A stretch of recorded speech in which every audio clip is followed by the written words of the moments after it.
On y va. Donc, on est au tout premier cours de Tania, premier chapitre.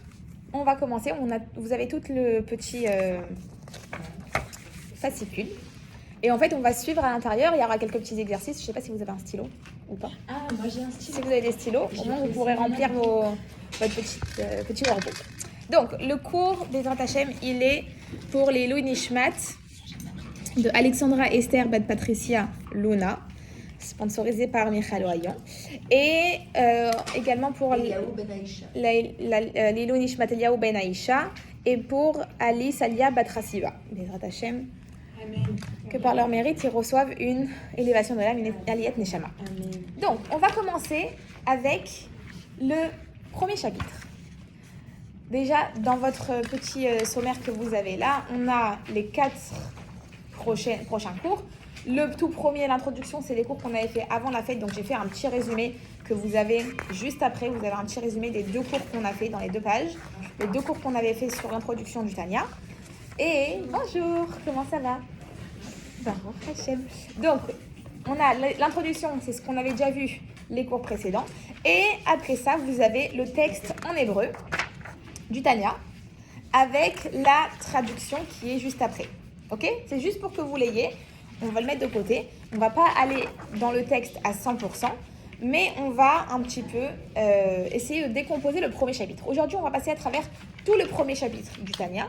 Et au moins, chaque cours, on va essayer de faire un chapitre pour que, Bezrat Hashem, d'ici la fin de l'année, on arrive à arriver jusqu'à la fin. Comment ça va? Très bien. Ok, donc on commence. Le Tania a été écrit par Rabbi Shneur Zalman de Liadi, pour commencer. On avait déjà vu ça la dernière fois. Et on va un petit peu commencer le chapitre avec des questions. Un questionnement. Et là, je vais vous inviter à ouvrir le chapitre 1, juste là, que vous avez devant vous. Tiens, il y a une pile de feuilles juste ici pour toi. Chapitre 1, il y a écrit chapitre 1, et on a quelques questions. On va essayer de discuter un peu sur ces questions avant d'entamer le sujet. La première question, c'est: est-ce que c'est possible de se voir comme un rachat sans tomber dans l'autodévalorisation? Et pour ça, je vais vous expliquer un petit peu la question. Qu'est-ce que ça veut dire? Le Tania commence avec une explication. On explique qu'avant que l'âme descende dans le corps, l'âme va devoir promettre qu'elle va être un tzaddik et pas un rachat. La différence. Ok? C'est quoi la différence? C'est quoi un tzaddik et c'est quoi un rachat? D'après vous, qu'est-ce que c'est un tzaddik, qu'est-ce que c'est un rachat? Je peux dire parce que moi je pense, après je connais pas la vraie réponse, hein. Vas-y. Mais la seule truc que j'ai de rachat et de tzaddik, c'est pendant le Seder de Pessah qu'on en parle. Et pour moi, la différence entre un tzaddik et un rachat, c'est les deux ils savent ce qu'il faut faire. La différence c'est que le tzaddik il choisit de faire bien et le rachat il décide de ne pas faire bien. Après ça c'est Ok. mon avis, je sais pas. C'est un premier truc, c'est que le rachat, il sait que c'est mal ce qu'il fait, mais il le fait quand même. C'est un point. Ok. D'après vous. Ah non, justement, c'est pour ça que je te pose la question. Ok. Est-ce qu'il y a une autre réponse possible? C'est quoi un tzaddik, c'est quoi un rachat? Le rachat, avant tout, il veut prendre des distances. Le rachat, il prend ses distances. Il ne veut pas s'inclure, du moins, c'est ce qu'il pense que c'est ça. En fait, il y a une espèce de combat qui se livre peut-être encore plus fort que chez le tzaddik. Et il cherche. Très Alors, bien. il a quand même une vitrine de rachat. Et souvent, derrière cette vitrine de rachat, il y a un tzaddik qui se cache. Toute l'histoire, c'est de faire sortir le tzaddik de la vitrine. De la vitrine. Très bien. Qu'est-ce que tu penses? Le rachat, pour moi, il n'a pas tellement de réflexion, mais le tzaddik, oui. Le tzaddik, il réfléchit, le rachat, il réfléchit pas, et c'est l'impulsion. Ouais. Ok. Qu'est-ce que tu en penses? D'après toi, tout a été couvert? Si je te dis, c'est quoi un tzaddik pour toi? Définition d'un tzaddik pour toi. C'est quelqu'un de bien, qui cherche à savoir. Très bien. Qui veut s'améliorer, qui veut partager, qui veut aider, qui veut donner. Magnifique. Qu'est-ce que c'est un rachat du coup? Le contraire. Le contraire. C'est quelqu'un par choix qui décide d'être ignorant, qui veut. Très bien.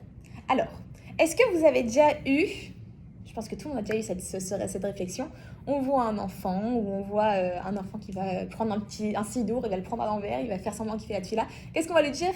Oh, petite sadique, il est mignon ce sadique. Oui? Très bien.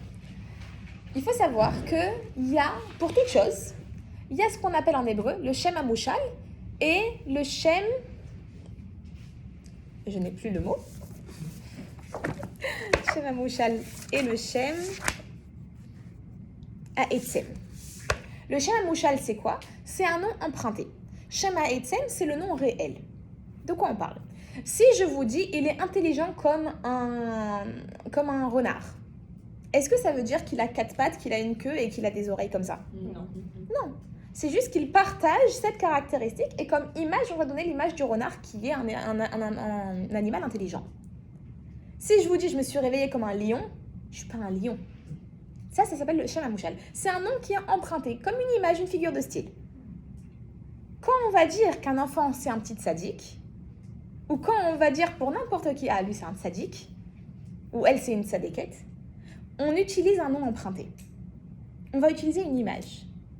C'est pas vraiment un sadique. Pourquoi? Parce que la définition du sadique, on va la voir tout à l'heure, c'est pas juste quelqu'un qui veut bien faire, c'est pas juste quelqu'un qui veut se connecter, mais c'est beaucoup plus profond que ça. Dans notre petit développement, on commence comme ça. Le développement, vous l'avez ici, c'est le développement de tout le premier chapitre. Et en fait, on va passer à travers toutes les étapes de pensée pour en arriver à savoir qu'est-ce que c'est un tzaddik et qu'est-ce que c'est un rachat. Et on va comprendre qu'il y a beaucoup plus de catégories que juste tzaddik et rachat. Le premier point, et c'est comme ça que ça commence, Tania Bessof Perek Gimel, il est expliqué dans la fin du Perek Gimel du 3e chapitre. On fait prêter un serment à l'âme, soit un tzaddik et ne soit pas un rachat. C'est quoi la suite du serment qu'on doit faire prêter à l'âme avant qu'elle descende dans le monde? On lui dit, et même si tout le monde entier te dit que tu es un tzaddik, considère-toi comme un rachat. Alors une seconde, on répète. Mon âme, notre âme, chacune de votre âme, avant qu'elle descende dans notre corps, avant qu'on soit né, Hachem, il a dit à l'âme, je veux que tu me jures que tu vas être un tzaddik et pas un rachat. Ok, je jure que je suis un tzaddik et pas un rachat. Mais une seconde, c'est pas fini, il y a la suite du serment. Il faut que tu jures aussi que même si tout le monde te voit comme un tzaddik, il faut que tu te considères comme un rachat. Là, on va comprendre un peu mieux notre question. C'était quoi notre question qu'on avait juste ici? C'était se voir comme un rachat sans tomber dans l'autodévalorisation. Est-ce que c'est possible? Est-ce que c'est possible de se voir comme un rachat et de ne pas être down, et de ne pas se sentir comme un moins? C'est quoi la vraie définition d'un rachat? C'est quoi la vraie définition d'un rachat? Alors, une seconde. La phrase en hébreu, c'est quoi? C'est Ti et tzadik ve'al tei rachat. Sois un tzadik, mais ne sois pas un rachat. Ayez benecha keracha, même si tout le monde il va te voir comme un tzaddik, il faut que tu te voies comme un rachat. Le point, il est comme ça. Dans la Mishnah, on nous dit de justement ne te vois pas comme un rachat. Pourquoi? Parce que si tu te vois comme un rachat, tu vas être triste, tu vas être un peu en désespoir et automatiquement, ça va te tirer vers le bas au lieu de te tirer vers le haut. Donc là, c'est contradictoire. La Mishnah, la Gemara, elle te dit que tu dois te voir comme un rachat. Même si le monde entier te voit comme un tzaddik, il faut que tu te voies comme un rachat. Mais la Mishnah, elle te dit, ne te vois pas comme un rachat, parce que ça peut t'amener à la dépression. Et donc, quand on se voit comme un rachat, imagine, je me dis, perdu pour perdu, je continue dans ce que je fais. Ok? Jusque-là, on est bon? On est d'accord qu'il y a un gros contraste. Qu'est-ce qui se passe? On est tzaddik, on n'est pas tzaddik, on est rachat, on n'est pas rachat, on se voit comme un tzaddik, on se voit comme un rachat, qu'est-ce qu'il faut faire? Pour pouvoir comprendre ça, il faut comprendre c'est quoi un tzaddik, c'est quoi un rachat. La Gemara, elle explique qu'il n'y a pas 2 catégories, tzaddik, rachat, mais il y a en réalité 5 catégories d'hommes dans ce monde. C'est quoi ces catégories? La première, c'est tzaddik vetovlo, un tzaddik qui a du bien en lui. Il a du bien pour lui. On va voir tout à l'heure qu'est-ce que chaque partie veut dire. On a le tzaddik qui a du bien pour lui. Le tzaddik qui a du mal pour lui. Sadiq Veralo. Exactement, tzaddik veralo. Après, on a le rachat qui a du bien pour lui. Exact, le rachat vetovlo. Après, on a le rachat veralo, un rachat qui a du mal en lui. Et enfin, la dernière catégorie, c'est la catégorie du Benoni. Le Benoni, si on veut traduire le mot Benoni en français, ça va être l'homme moyen. Alors, si je vous donne ça comme ça, je vous dis il y a tzaddik, il y a 2 catégories de tzaddik, 2 catégories de rachat et une catégorie de l'homme moyen. Si je vous demande où est-ce que vous vous situerez, Un Benoni. on se dit on est Benoni, on fait un peu de bien, un peu de mal, on est entre les deux.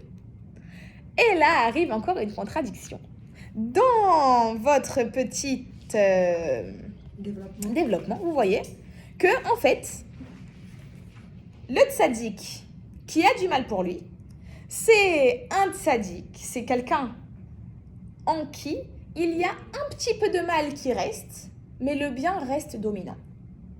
En fait, ça va être quoi la différence entre chacune de ces catégories ? La différence, elle va être à l'intérieur. Maintenant, on a dit, nous, on se considère comme des Benoni. Oui, on est l'homme moyen. On a les tzadikim, bien et mal. On a les tzadikim, des rechaïm, bien et mal. Et on a l'homme moyen. Nous, on est l'homme moyen. Il y a un homme qui s'appelle Rabbah. Rabbah, c'est un des écrivains de la Gemara. Ok ? On est dans un level très très haut. Et pour vous donner une petite anecdote sur Rabbah, Rabbah, quand son heure est arrivée et que c'était l'heure pour lui de retourner chez Hachem, Hachem, il a envoyé l'ange de la mort pour récupérer son âme et l'ange de la mort n'avait aucune emprise sur lui. L'ange de la mort, il essayait de récupérer son âme, mais il ne pouvait pas, il n'avait aucune emprise sur lui. Pourquoi ? Parce que tant qu'on dit une parole de Torah, l'ange de la mort n'a aucune emprise sur nous. Quand l'ange de la mort est arrivé devant Rabbah, il n'a pas trouvé une seule seconde où il n'était pas en train d'étudier la Torah. On parle d'un tzaddik plus. Oui ? Jusqu'à ce que, comment il a fait pour réussir à lui prendre son âme ? Il a mis quelque chose devant lui, il a trébuché pendant cette petite seconde où il a arrêté de dire une parole de Torah. À ce moment-là, il a pris son âme et c'est comme ça qu'il est mort.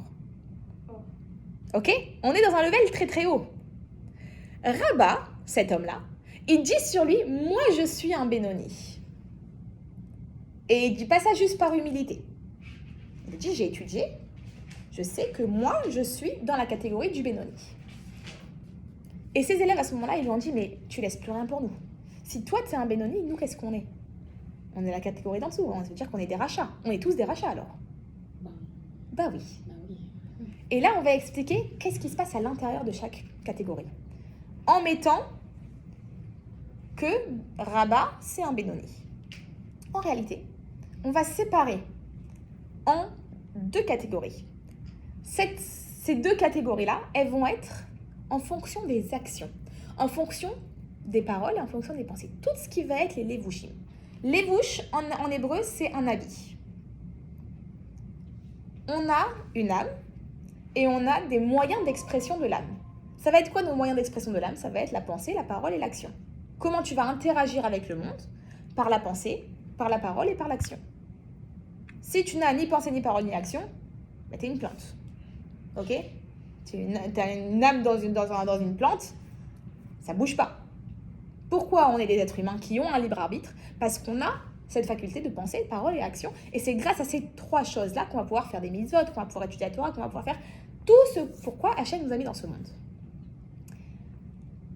Le critère, il va être à combien tu vas utiliser ta pensée, parole et action dans le bon côté ou dans le mauvais côté.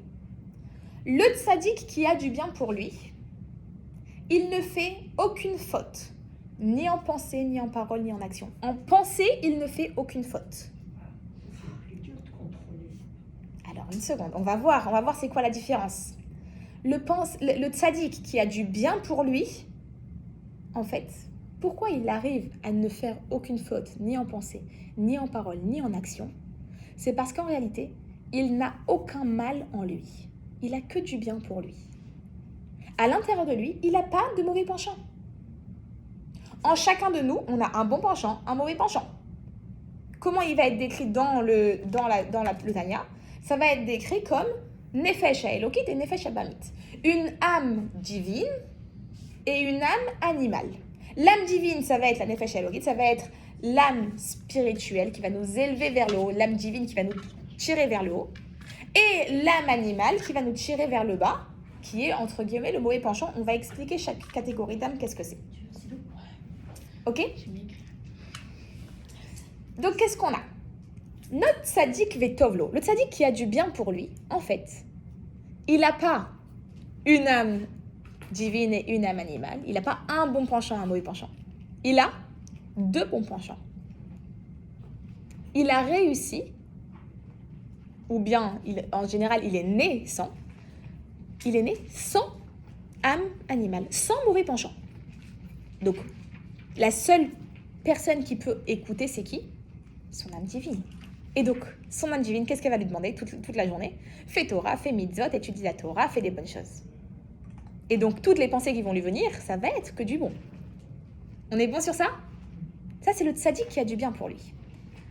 Le tzaddik qui a du mal pour lui, en fait, il va avoir du mal en lui, il va avoir ce mauvais penchant, mais ce mauvais penchant va être dans le coma. Il va être endormi. Il existe, mais il est endormi. Concrètement, physiquement, dans la pensée, dans la parole, dans l'action, on ne voit aucune différence entre le tzaddik qui a du bien pour lui et le tzaddik qui a du mal pour lui. Les deux ne font aucune faute, ni en pensée, ni en parole, ni en action. Ils vont jamais faire une erreur. Ils vont jamais faire une faute, même pas par erreur. Ok? Allumer la lumière Shabbat sans faire exprès, ça, ils le font pas. Ok? Ça existe encore? Des gens comme ça? Alors, on va rentrer dans une minute est-ce que ça existe encore ou pas? Dans une minute. Je vais juste terminer sur ces deux catégories-là. Pourquoi il ne fait aucune faute, ni en pensée, ni en parole, ni en action? Parce que justement, son côté mauvais qui est en lui, il dort. Il est endormi. Comme dans le coma, il ne va pas pouvoir parler, il ne va pas pouvoir s'exprimer et dire « fais ça ». Donc, toutes ces pensées, paroles et actions, que du positif, que du divin. Il faut savoir d'ailleurs que la seule personne, en général un tzaddik né tzaddik, la seule personne qui a réussi à devenir tzaddik, il y a une personne dans le monde entier, c'est David Ameller. David Ameller est la seule personne qui a réussi à devenir tzaddik. Qui n'est pas né tzaddik, mais qui est devenu. Il a, par la prière, par les teilim, par les chants, il a réussi, et par les jeûnes, il a réussi à tuer son mauvais penchant. Et il dit dans les teilim, mon âme est vide, mon cœur est vide. À l'intérieur de moi, c'est vide. Mon cœur est vide. Ça veut dire quoi, mon cœur est vide? Il faut savoir que l'âme animale, donc le mauvais penchant, où est-ce qu'il est situé dans le corps? Il est situé dans le sang. Où est le centre névralgique du sang? Dans le cœur, très bien. La majorité du sang, ça repart toujours dans le cœur. L'endroit où l'âme animale habite, c'est dans le cœur. L'âme animale, la source de vie physique, elle est dans le cœur. On est bon pour ça? Très bien. On a compris catégorie tzaddik, tzaddik qui a du bien pour lui, tzaddik qui a du mal pour lui. Maintenant, il nous reste encore trois autres catégories. Le rachat qui a du bien pour lui, le rachat qui a du mal pour lui et le bénoni. On va commencer par à l'envers. Le rachat qui a du mal pour lui, c'est un homme qui, en pensée, parole et action, ne va faire que du mal. C'est très rare. Quelqu'un qui ne fait aucune bonne action. Ça, c'est pour le rachat qui a du mal pour lui. Il n'écoute jamais, jamais, jamais son bon penchant. Son âme divine ne va jamais être écoutée. Maintenant, la pire personne qu'on peut penser, elle va toujours faire au moins une bonne chose. Ne serait-ce que écouter ses parents, qui est une mitzvah. Ne serait-ce que sourire à une dame dans la rue. Ne serait-ce que rendre un service par-ci par-là. Ne serait-ce que, ok? Tout le monde a déjà fait du bien dans sa vie. Donc, c'est très rare les gens qui se trouvent dans cette catégorie-là. La catégorie Racha Vetov Lo, c'est la catégorie, donc Racha qui a du bien pour lui, c'est la catégorie dans laquelle on se trouve tous, nous. Tous les gens qu'on connaît se trouvent dans cette catégorie. C'est quoi Racha Vetov Lo? Un Racha qui a du bien pour lui, c'est quelqu'un qui, dans sa vie, est dans le spectre de une mitva une fois dans sa vie ou une avera une fois dans sa vie. Il y a un spectre énorme de gens, des gens qui font 1% de mitzvot et des gens qui font 99% de mitzvot. Ok? Donc c'est nous tous. Même le plus grand rabbin de la synagogue que tu connais, il est humain. Il a déjà fait des erreurs. Il est dans la catégorie Racha Vetov Lo, dans la même catégorie que nous. La catégorie du Benoni, d'ailleurs, le Tanya, le livre qu'on étudie, il s'appelle Sefer Shel Benoni, le livre du Benoni. Comment devenir un Benoni? Le Benoni, c'est quoi sa spécificité? Il ne fait aucune faute, ni en pensée, ni en parole, ni en action. Donc ça veut dire que extérieurement, on dirait un tzaddik. La différence, elle est à l'intérieur. Son âme divine et son âme animale, les deux âmes, le bon penchant, le mauvais penchant, vont être en guerre constante. Mais si- Et pourtant, l'âme divine va toujours gagner. Ok? On va donner une petite image assez mignonne. Donc en fait, c'est qu'en extérieur. Mais dans ces C'est-à-dire cas-là, en ça veut pensant dire la par en pensée. action. Pensée, parole, action. Tout ce qui est extérieur, Mais la pensée, c'est pas extérieur, c'est intérieur. mais ça reste que c'est quelque chose qui va être concrétisé par rapport à l'âme. Mais pas tout le temps, des fois, genre tu peux penser à quelque chose et tu fais pas. Exact. Ça reste que tu y as pensé. Et on va rentrer dans la pensée. C'est extérieur si j'ai pas fait une action par rapport à C'est ma pensée. extérieur par rapport à ton âme qui est complètement intérieure et qui n'est pas du tout physique. Mais alors comment on peut changer notre âme? Ah, c'est ça la bonne question. Comment on peut réussir à contrôler sa pensée? Et ça, on va le mettre de côté parce que ça va être... Non, comment on La peut fin de- contrôler notre âme? Parce que si c'est notre âme qui est tout le temps en guerre avec le bien et le bon, comment Très on bien. peut contrôler ça? Comment on peut contrôler ça? On peut contrôler. C'est impossible. Est-ce qu'on peut contrôler sa pensée? Oui, enfin, on peut On peut la travailler On peut sur la ça, c'est travailler. un travail, mais éventuellement, l'âme, comment tu peux rentrer dans ton âme? Très bien. Ah, bah avec l'étude. Alors, non, plus que ça. Qu'est-ce qui se passe? On a expliqué Tzadik Vetovlo, Tzadik Veralo. On a expliqué le Racha Veralo, Racha Vetovlo. Maintenant, le Benoni. Le Benoni, on a expliqué qu'il ne fait aucune erreur, ni en pensée, ni en parole, ni en action. Aucune faute. Mais, à l'intérieur de lui, il y a une guerre qui fait rage. Une guerre entre sa Nefesh Elokit et sa Nefesh Abamit. Entre son bon penchant et son mauvais penchant, entre guillemets. Maintenant, le outcome, la fin de cette guerre, à la fin de chaque bataille, c'est toujours l'âme divine qui va gagner. C'est toujours le bon penchant qui va gagner. Oui. Et donc c'est pour ça que, en pensée, parole et action, il ne va jamais faire une erreur. Regardez notre petite graphique dans l'exercice. On a un exercice avec un petit exercice. Juste là. J'aurais dû numéroter les pages. Elles sont numérotées? Ah bah c'est ma page, c'est mon imprimante qui a coupé. Voilà, page 10. On a un petit graphique. L'impulsion, c'est exactement de ça qu'on parle. Cette impulsion qui vient de l'intérieur, et c'est un peu plus bas, mais en vrai c'est plus haut, qui vient du cœur. On a expliqué que où est-ce que l'âme animale se trouve? Dans le cœur. Elle vit dans le sang, dans le centre vital de l'homme. Et donc, le centre névralgique du sang, on a dit, c'est le cœur. Donc, notre impulsion qui se trouve dans le cœur, notre âme animale, elle va envoyer une impulsion où? Au cerveau. Où est-ce que se trouve l'âme divine? Dans le cerveau. Maintenant, notre âme divine reçoit cette information, et là, il y a une guerre qui commence. La guerre entre notre impulsion, qui est notre âme animale, et notre cerveau, où il y a l'âme divine. À ce moment-là, il y a une guerre. Qui va gagner la guerre? Ça va dépendre, en fait, de nous. Est-ce que cette impulsion qui te vient à la tête, Tu vas faire une action. et tu vas en faire une réflexion, et tu vas commencer à te pencher sur cette idée-là, ou est-ce que tu vas te dire, je ne suis pas cette impulsion, je suis quelqu'un d'autre que cette impulsion, je ne veux pas m'identifier à cette impulsion, donc je pousse cette impulsion et je vais me concentrer sur autre chose. Ça va être la différence entre écouter ton âme animale ou écouter ton âme divine. Mais directement, une fois que tu as l'envie, ça vient direct dans la tête. Alors comment on Exact. bloque ça? C'est ça le truc. Parce qu'il Dès faut- que ça vient dans la faut tête, avoir- mais il faut même qu'avant que ça vienne dans la tête. Parce que une fois que ça devient la pensée, ça y est, tu n'es plus, tu es plus une bénonite, tu deviens directement une rachat. une seconde, une fois que ça vient dans la pensée et que tu y penses, on parle pas juste que Une ça... idée, genre. Exact. Je- Quand ça vient comme une impulsion, ok, t'as le sang qui vient dans la tête. Est-ce que tu vas commencer à te pencher sur cette idée, à y réfléchir, à te dire qu'est-ce que je fais? Peut-être ça pourrait être une bonne chose de faire. Non, en fait, peut-être que à partir du moment où tu as cette réflexion-là, c'est déjà dans la pensée. Mhm. Mais quand tu as une image qui te vient en tête, tu dis non, je veux pas cette image, ça arrive. On a déjà réussi à le faire. Ça peut être pour, par exemple, une image un peu choquante.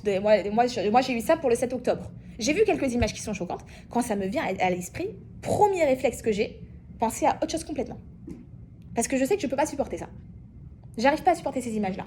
Bon, mais ça, c'est pas vraiment un mauvais penchant. C'est pas un mauvais penchant, mais c'est pour donner une image. Mmh. Pour donner une image de comment ce Genre, serait on faisable. imagine une grosse glace. Ça nous non, arrive un de... mauvais penchant, ça peut être, tu peux te dire, ce Shabbat, je le respecte. Ça, c'est un bon penchant. Non, ce Shabbat, je le respecte. Et à un moment, Pendant Shabbat. pendant Shabbat, T'as une ta fille, elle intuition te qui dit, vient. non, ta fille, elle te dit, j'aimerais bien aller manger une glace. Là, tu te dis, bon, j'ai envie de lui faire plaisir, j'y pense. C'est ça. Mais Mais attends, ce c'est Shabbat. j'ai envie, t'as dit le point. J'ai envie. Voilà. Le j'ai, c'est ça Et l'impulsion. donc, bah voilà. J'ai envie de lui faire plaisir, t'as l'impulsion. Quand tu as t'as cette envie qui vient, tu dis non, c'est Shabbat, t'as réussi. Mais si tu commences à y réfléchir, ou bien t'as quelqu'un qui vient te dire un bon dossier croustillant, t'as deux solutions. Shabbat. T'as deux solutions. Tu écoutes pas. Et là, tu commences à réfléchir, si j'écoute, ici. Le Benoni, il arrête l'impulsion là. Il arrive, dès elle arrive l'impulsion, stop. Je suis maître de mes pensées. Je suis maître de mes paroles, je suis maître de mes actions. Ça, c'est le Benoni. C'est épuisant, c'est une guerre constante. Le tzaddik, il n'est pas en guerre. Il a même pas l'envie. Il n'a même pas l'envie qui vient. Et d'ailleurs, la différence entre un tzaddik qui a du bien pour lui et un tzaddik qui a du mal pour lui, la seule différence, c'est qu'un tzaddik qui a du mal pour lui, il peut avoir des cauchemars. C'est tout. Ah ouais. C'est tout. tout. C'est inconscient.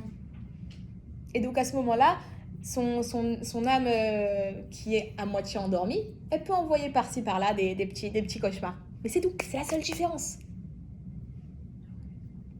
Le Benoni, il a ces deux âmes qui sont bien vivantes et son âme animale, elle est chaud bouillant. Et toute la journée, elle envoie des impulsions. Et lui, toute la journée, il réfrène ses mauvaises impulsions.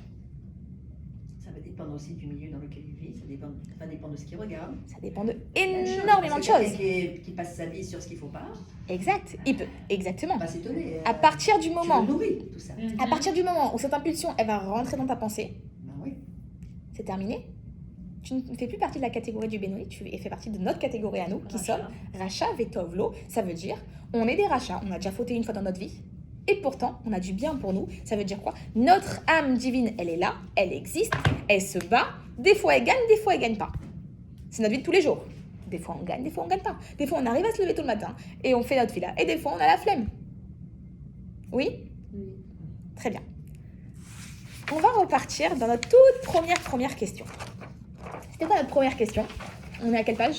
Numéro 8. Se voir comme un rachat, sans tomber dans l'autodévalorisation, est-ce que c'est possible? Bah, tout est possible. Oui. Faut avoir les bons outils. Ça veut dire quoi? Donc ça voudrait dire quoi de se voir comme un rachat? Puisqu'on a dit que l'Agmara nous dit, vois-toi comme un rachat, même si le monde entier te voit comme un sadique, toi tu te vois comme un rachat. Bah, faut que tu te vois comme un rachat avec Tovlo. Tu dois pas te voir comme un rachat vers l'eau. C'est tout. Voilà. Il est là le point. Tu te vois comme... tu te vois, en fait... Oui, bien sûr, et c'est justement pour ça qu'il fallait qu'on définisse qu'est-ce que ça veut dire rachat, qu'est-ce que ça veut dire tzaddik. Une fois qu'on a défini qu'est-ce que ça veut dire, maintenant on comprend. Quand la Gemara nous dit « vois-toi comme un rachat », ça veut dire « aie conscience de tes failles, aie conscience de qu'est-ce que tu es à l'intérieur. » À l'intérieur, oui, bien sûr que tu as une âme divine. Et oui, bien sûr que cette âme divine, elle veut qu'une seule chose, c'est être attaché avec Hachem. Mais ton âme animale, elle est aussi présente. Et quand tu comprends que tu n'es pas schizophrène ou quoi que ce soit et que tu as juste en fait deux penchants en toi, et des fois ce penchant il va réussir à gagner, des fois ce penchant il va pas réussir à gagner, là tu comprends qu'en fait ça fait du sens. C'est pas que tu es devenue folle, que tu te réveilles le matin, tu as envie de faire ta tefila, mais 2 minutes après, en fait t'as la flemme. On n'est pas folle. On a juste deux penchants en nous.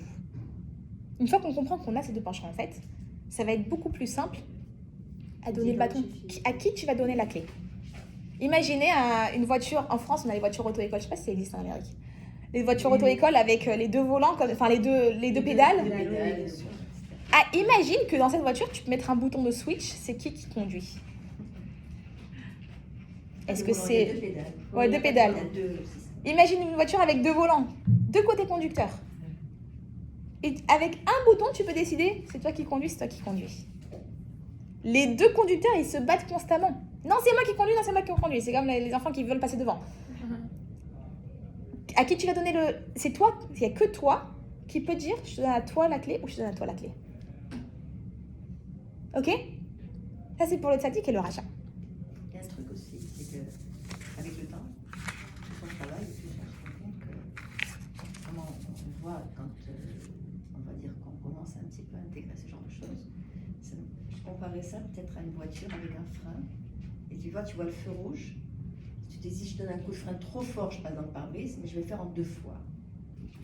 Ou par exemple, tu as une pensée, au lieu d'arriver tout de suite à la pensée qu'il faut avoir, tu dis non, tout de suite, tu rétrogrades, non, c'est comme ça qu'il faut penser. Et l'écart, il se fait de plus en plus petit. Plus tu avances et plus tu arrives à penser comme il faut penser. Comme il faut penser. Et c'est un travail d'une vie. C'est un travail d'une vie et c'est le Tanya entier. Bon, ça, il y a 17 livres comme ça. Là, on n'est que du chapitre 1 à 12. Ok? Donc, le Tanya, c'est un pavé. Mais en fait, à travers tout le Tanya, il nous explique en fait comment faire pour réussir à arriver à être un Bénoni. Déjà, la première partie, ça va être de savoir qui on est, comment on est, de quoi on est composé et de quoi le monde est composé. Une fois qu'on va savoir comment on est, comment le monde autour de nous est, alors on va savoir comment réagir face au monde. Je voudrais rajouter un petit quelque chose. Si tu permets. Bien sûr. Quand Akadosh Baruch Hu nous crée avec toutes ses composantes. Pourquoi? Parce qu'on est venu faire quelque chose, on a un taflin dans ce monde, on vient pour faire quelque chose de spécial.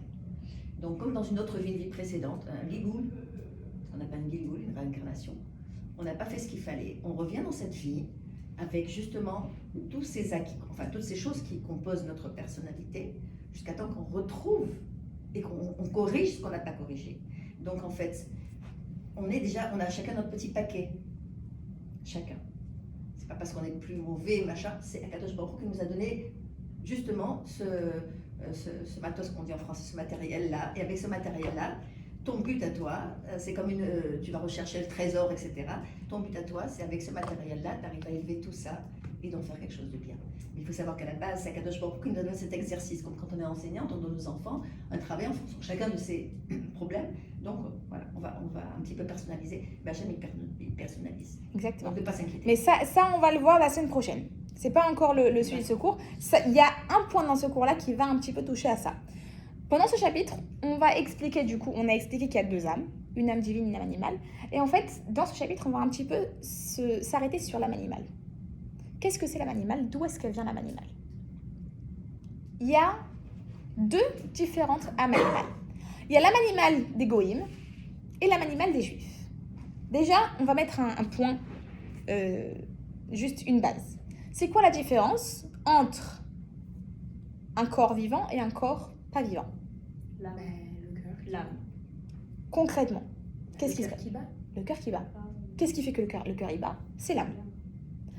Physiquement, la différence entre un corps qui marche et un corps qui ne marche pas, C'est le cœur. physiquement, scientifiquement, ils te disent on ne sait pas. Ils peuvent cloner quelqu'un, faire tous les composantes, tout pareil, et pourtant, ils vont jamais réussir à lui donner la vie. Parce qu'il n'y a pas d'âme. Il n'y a pas d'âme. Bah ouais. Ok? Ce qui fait en sorte qu'une personne soit vivante, c'est une âme. Parce que le corps, c'est un habit. Le corps, c'est un habit. Exactement. Maintenant, les goïms, ils ont aussi une âme. Sinon, ils ne peuvent pas vivre. On est bon sur ça? Alors, la source de leur âme, d'où est-ce que leur âme vient? c'est un endroit différent de où est-ce que notre âme vient. Ok? On va dire qu'il y a 3 endroits différents.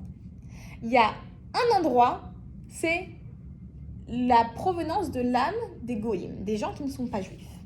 Ça vient d'un endroit qui s'appelle Shalosh Klipot Hatmeot.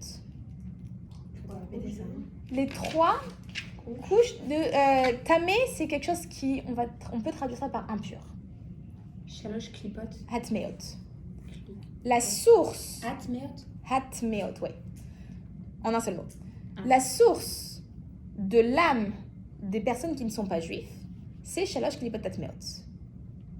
Maintenant, Shalosh Klipot Hatmeot, c'est quelque chose qu'en tant que juif, on ne peut pas travailler avec. Il y a 3 catégories de choses dans ce monde. Il y a les choses qui sont kadosh. Notre âme divine vient de la Kedusha. Kadosh, c'est saint. C'est pas spirituel, c'est saint. Kadosh, divin. Hachem, saint.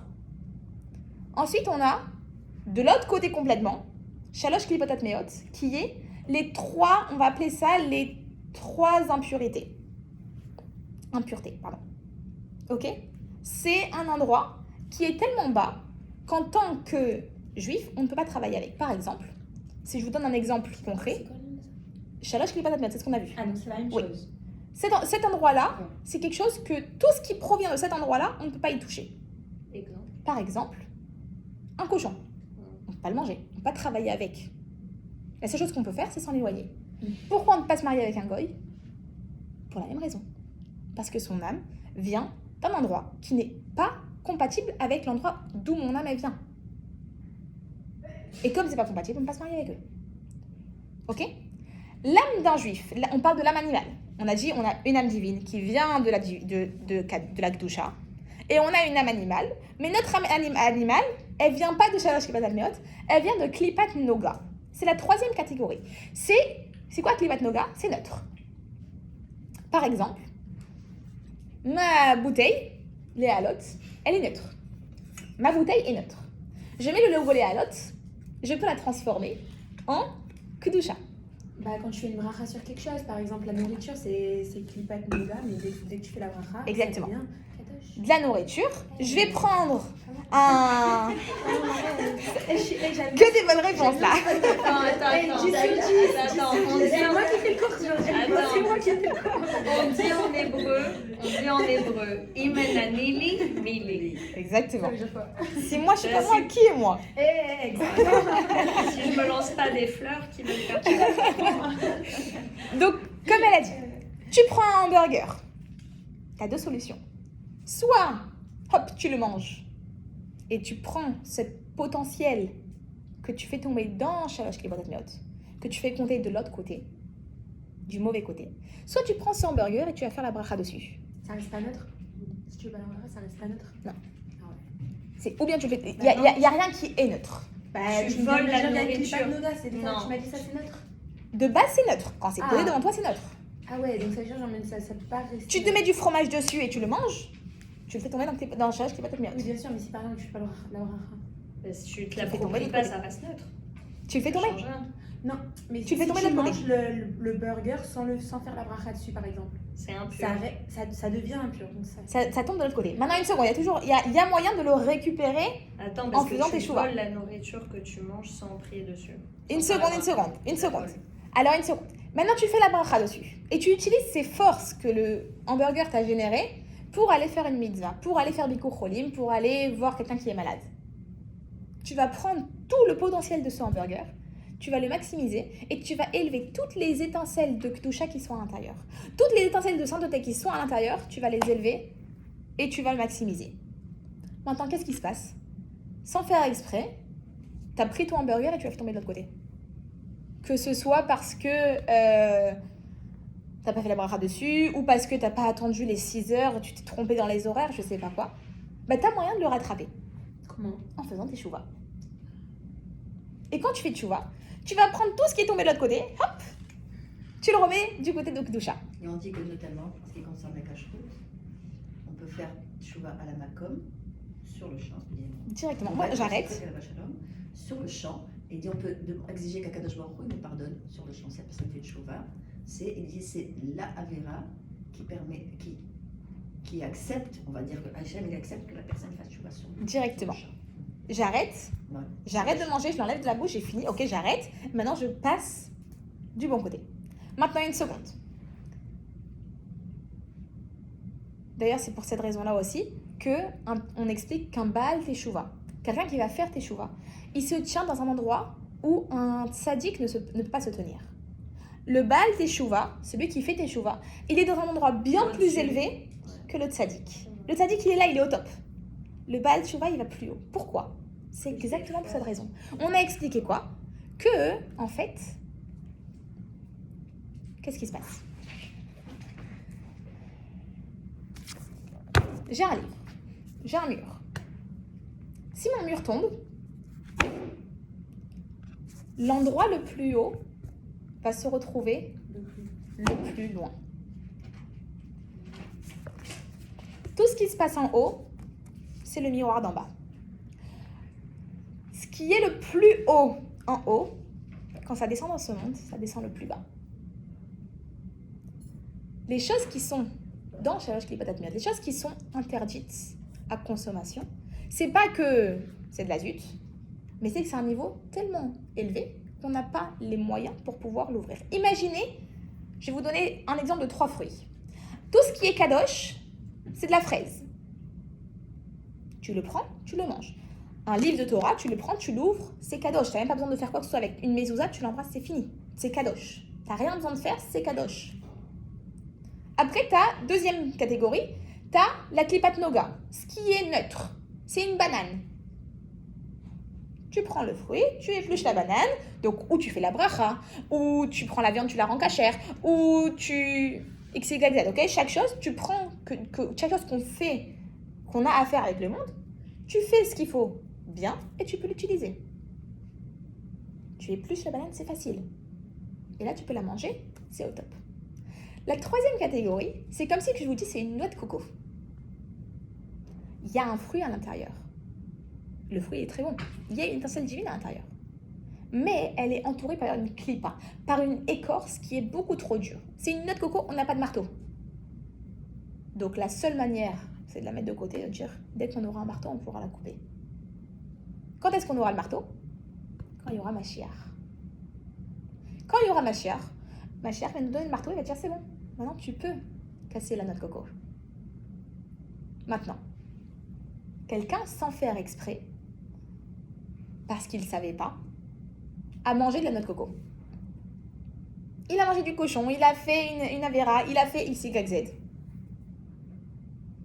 Quand il va faire teshuva, s'il fait une vraie teshuva, ça s'appelle une teshuva ilaha, une teshuva supérieure, il va réussir à ouvrir cette noix de coco. Chose qui est impossible pour nous. Pourquoi on dit qu'un Baal Teshuva il se trouve plus élevé que le tzaddik ? Parce qu'il va réussir à ouvrir des étincelles que même le tzaddik ne peut pas ouvrir. Le tzaddik, il ne peut pas toucher à la noix de coco. Le rachat, il ne savait pas, il n'a pas grandi dans un milieu religieux.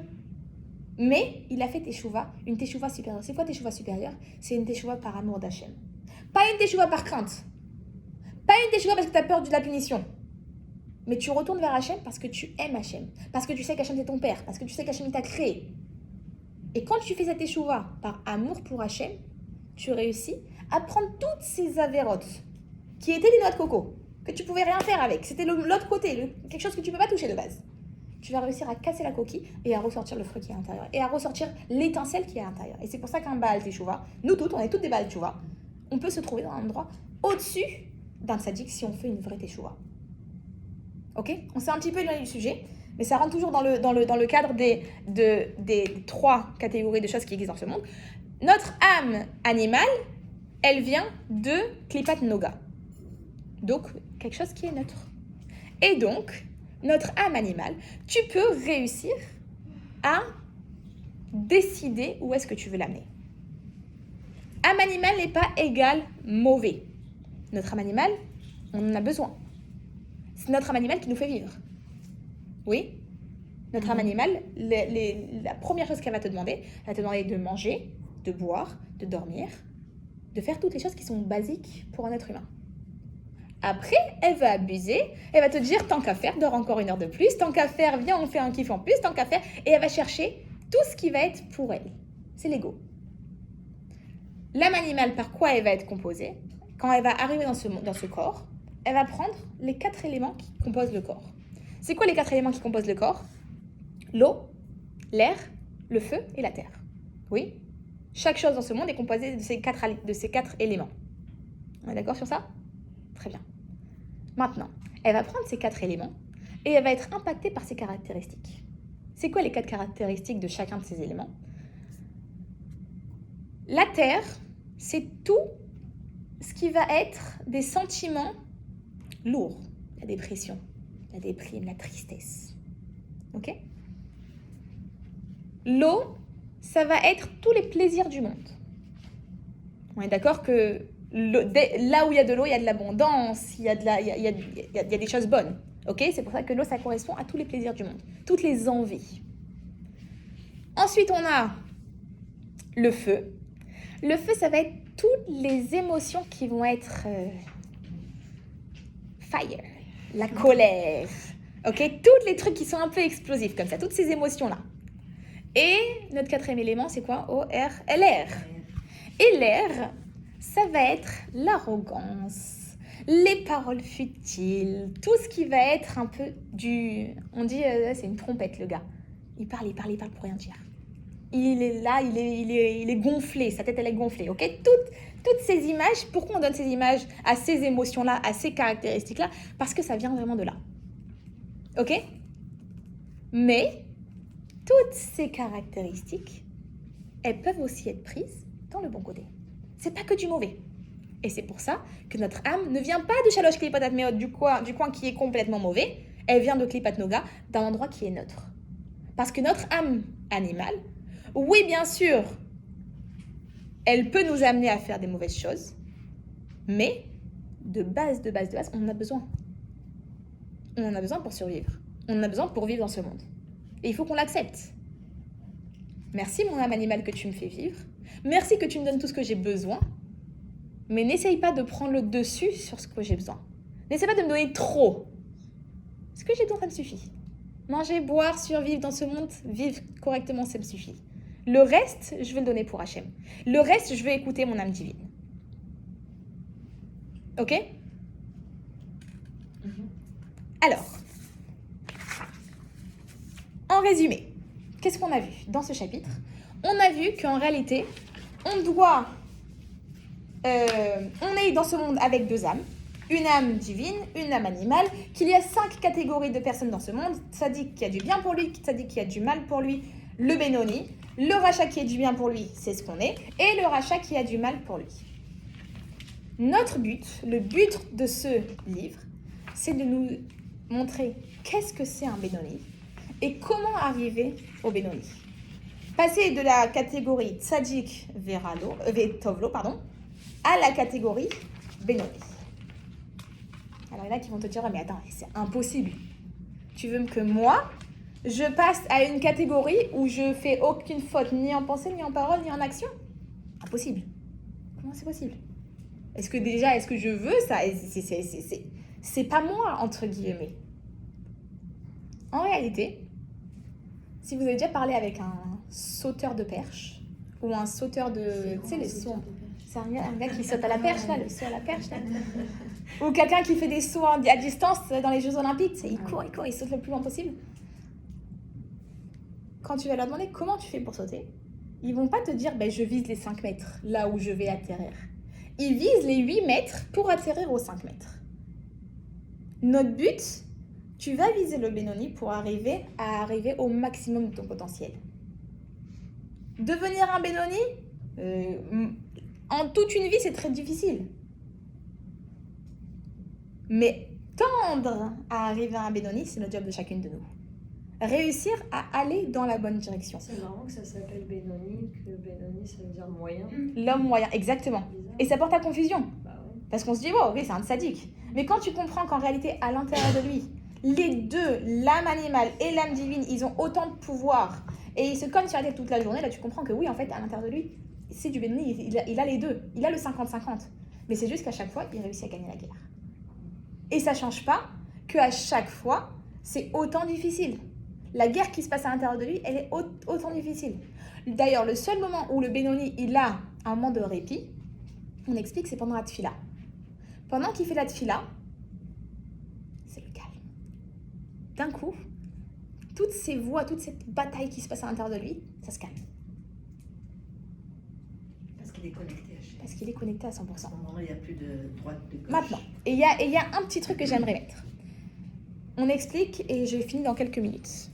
Dans une minute. C'est le dernier petit point. On explique qu'en réalité, il y a des moments dans la journée où on peut être tzaddik gamour, un tzaddik vetovlo.